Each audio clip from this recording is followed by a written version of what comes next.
Wallace finds a strange thing in his locker before a game. His coach yells, he plays, then later spends the night with a cheerleader named Stacy, who wants him to take her to the NFL when he makes it. Hank Wallace, the school's golden boy and star soccer player, is pushed by his dad to leave Hamburg. At prom, he lets Stacy dance with a nerd, and later he and Stacy end the night as prom king and queen, ending the night with sex in a storeroom. At one of his important games on the field, pressure overwhelms him as he notices the strange thing. He freezes, gets hit hard when his leg is caught by it, and wakes in a hospital with a broken leg, ending his soccer career.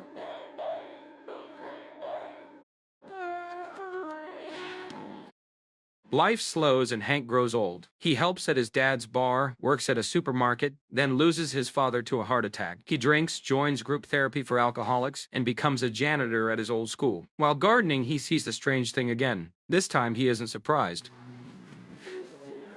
Hello, my old friend. Hank becomes a science teacher. In class, he lectures on bacteria, ignored by students until Grace asks about the ick. He explains it. Stationary, growing, origin unknown. At first unnoticed, then impossible to miss, yet ignored since it caused no harm. The bell rings, students leave. How's your mom? Hi, Mr. Wallace.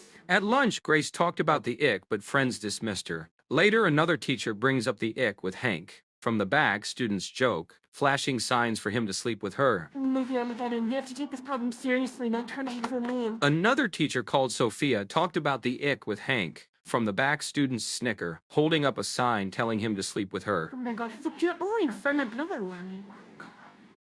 Grace tries to set up her friend with her crush, but the boy is too awkward, so she walks away frustrated. On the field, the coach drives his players through drills, while Hank lingers on the sidelines, staring at the ick as it continues to grow. Jaslyn turns to Grace, uneasy, and asks if it will ever do anything. Grace replies that the ick has been around for years. People just never paid attention until recently. What's doing here? What's anything doing here? This town sucks. Later, Grace argues with her boyfriend about college. He pressures her to accept her offer, but she refuses, angry that she was only put on the wait list. Here? I'm not going. Wait. What, you're gonna get off the wait list? Meanwhile, at the bar, Hank discusses a deal with Ted, the nerd from high school who married Stacy, Hank's former girlfriend. They are raising Grace. Honey, he's smarter than he looks. Thanks.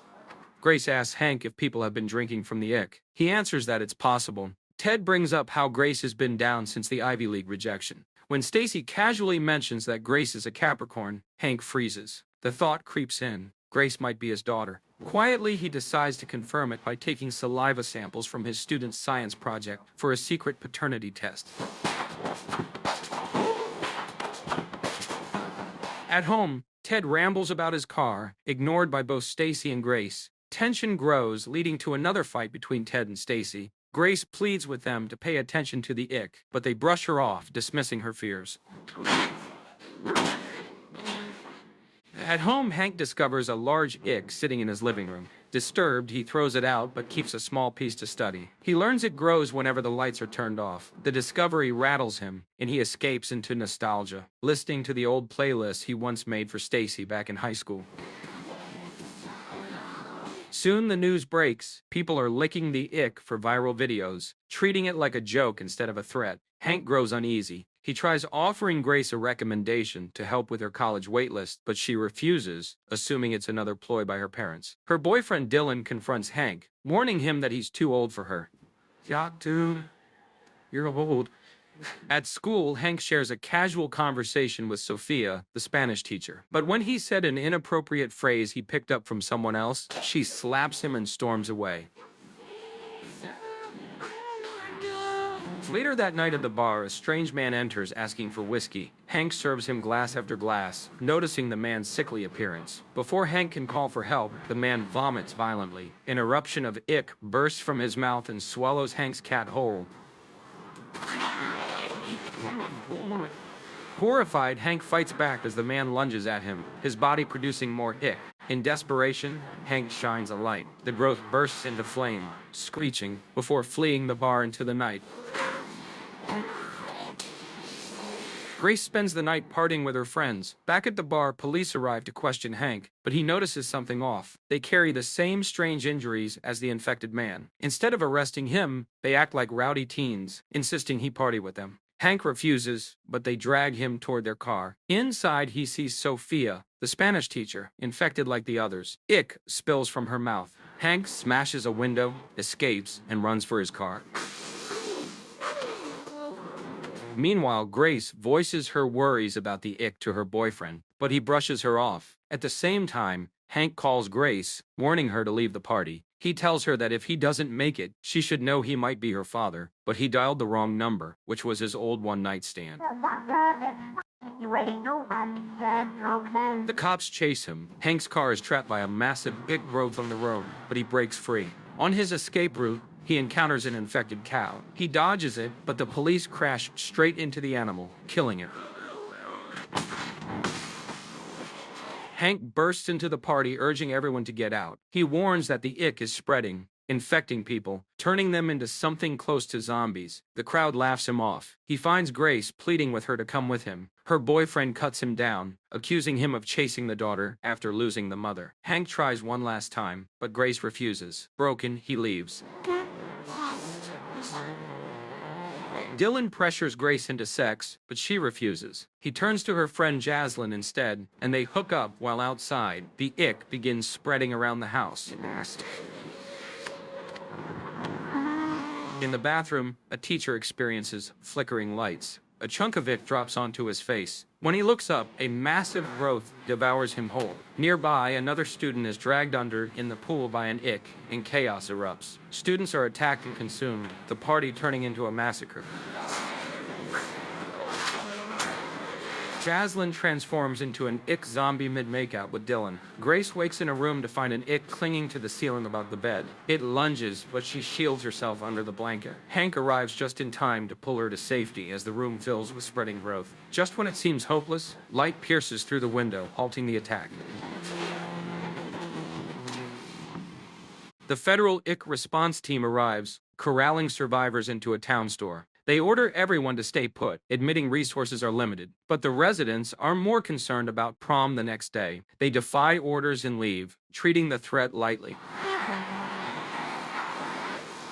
Hank informs a federal officer that UV light burns the ick. She relays the discovery to the president, who praises Hank as noble-worthy, only for her to later learn from the King of Sweden that this fact was known from the beginning. You know about the UV light, dipshit. It's a goddamn plant. Fake news circulates online claiming that eating ick enhances male sexual performance. Despite the town being swallowed by growth, most residents remain indifferent. They introduce all of our immune systems by releasing positive gut products. Hank attends group therapy, only to find the leader infected. The ick spreads through the group, forcing Hank to flee. Later, Dylan drives Grace around at night, again trying to force himself on her. She rejects him, mocks his condition, and sprays him with pepper spray when he presses further. Hank appears just in time, pulling Grace away to safety. Grace! I'm sorry! Okay? Hank warns Grace that Dylan might be infected. She misunderstands, assuming he means an STD. Before he can explain, it crawls into the car engine, forcing it off the road and into a crash. Grace texts her cousin, who drives a tow truck, to come help. Hungry, she asks for food but refuses the half-eaten steak sandwich Hank offers. While searching the car, she finds paternity test papers. Suspicious, she asks if he got someone pregnant as a teen. Then she notices a photo of her mom and him tucked into his visor. Their argument is cut short as the ick flips the wrecked car upright. Hank admits he only just learned she might be his daughter. He insists he isn't sure, her mom had other partners, and suggests she just think of him as the cool uncle. Grace refuses, angry at the idea of him being her father. You can't be kissing Dad, Mr. Murray. He tries to encourage her about college, telling her fear shouldn't hold her back. She snaps back that he can't walk into her life now and try to play dad. Are you kidding me? The ick begins forcing its way inside. Grace fights back, torching it with a lighter and fire extinguisher until her cousin arrives to haul them away.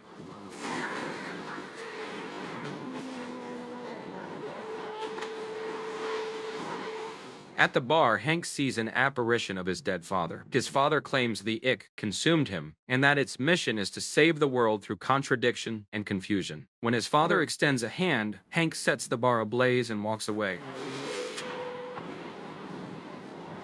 Meanwhile, Grace meets Dylan. He apologizes for his behavior, but when she raises her fear about the ick, he dismisses it, saying everyone is attacked eventually. Babe, they attacked everyone. Hank meets Stacy on the soccer field to talk about college. He finally asks if Grace is his daughter and pleads for the truth. Before she can answer, the ick erupts from the field and swallows her whole. Crushed, Hank tries to end it all by jumping off a cliff, but lands in an anti-self-harm net that saves him.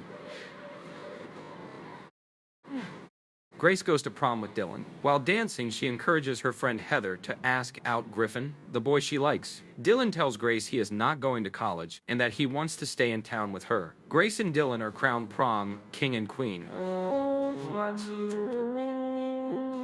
Meanwhile, Hank arms himself with UV lights and heads to the school. Outside, he finds Ted waiting for the kids. Hank warns him the ick is coming, but Ted replies it is already here. Hank asks him to get his daughter to safety. Ted asks if Hank has a daughter. Hank answers maybe. The ick seeps into Ted's car, but Hank cannot save him because the windows are UV protected.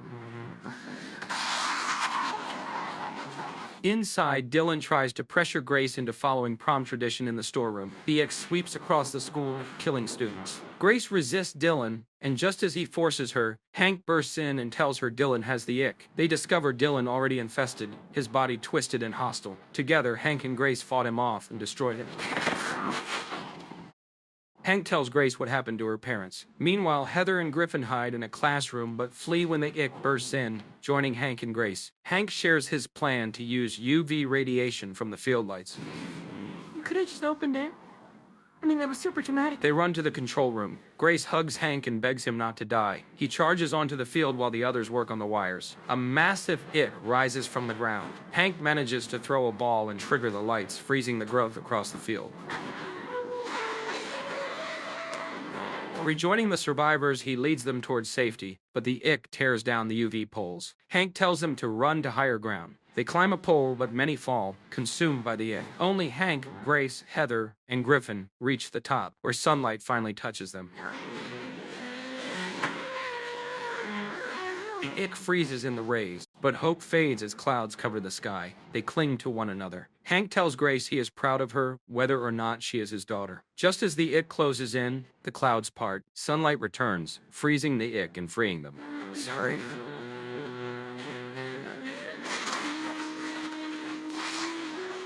Afterward, Hank starts a new job while Grace prepares to leave for college. They reflect on their bond, deciding that maybe not knowing the truth is better. A mailman arrives with the paternity test results. They open the envelope together and are both shocked by what they see.